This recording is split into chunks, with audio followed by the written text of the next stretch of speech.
Good morning. My name is Ryan Littlestone from ForexFlow.live, and today I'm going to update on two pairs that we were talking about last week, dollar yen first and then cable. So first we're going to look at the dollar yen chart, and we'll move to the daily chart here. And this is something that I've been looking at for over the past few weeks, and it's the move up in this pair and the potential three stages that we've got to see whether we're actually going to get a change of trend.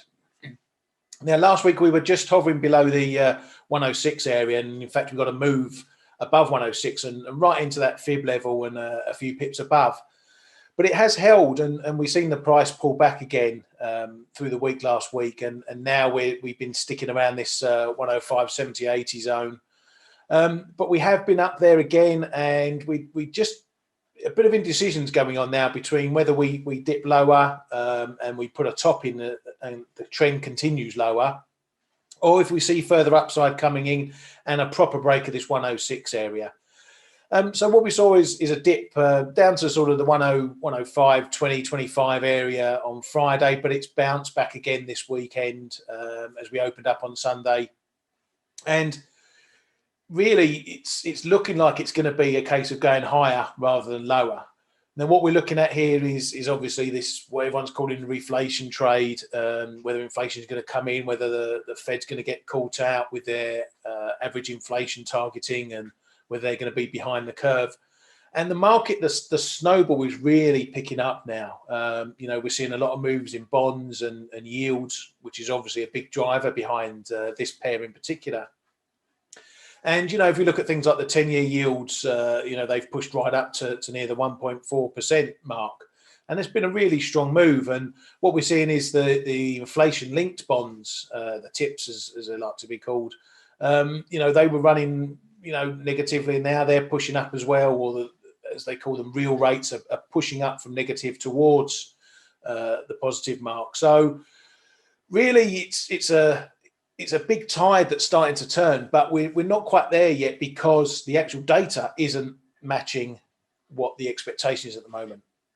But that's all we need in Forex trading, especially with pairs like this. It's not so much what the data actually does, it's what the market expects it to do. And if the market expects the price to do something or inflation to do something, then it starts moving well ahead of what the central bank might do.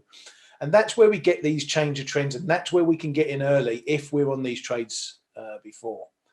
So I've been long this pair for quite a while now, all the way down to the 103s, and at the moment it's going well, and I'm looking just to let it run and carry on. So as I say, what I'm looking at this pair is for a potential break of this 106 area, and the way it's building at the moment, I may look to go with a break trade and add into my position if we get a decent break there. So the next pair we're going to look at is cable. Just again, a quick update on this one because we were below the 140 area last week. It was a big area.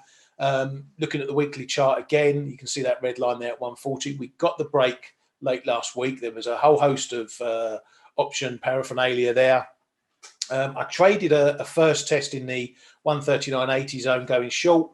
That dipped back nicely. I got out of that trade, and then I went with a break of this 140 level, and that's a trade I'm sitting in at the moment.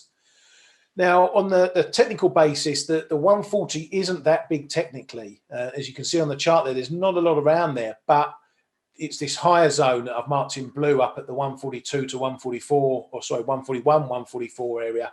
Quite a wide area, but that's a big zone there. That, again, is another trend-changing level. If we break that level, then we have the potential to push on even further, maybe up towards the 150 mark. But there's a lot to do in the way first. So this zone up here at 141, 142, up to 144 is a big zone at the moment, and where we could run into trouble. That's going to be worth watching if we get up that far. In the meantime, what we're looking at now is to see whether we're going to build and stay above this 140 area. At the moment, it's a bit indecisive. We've been below, we've been back above, we've been below. It's been up and down.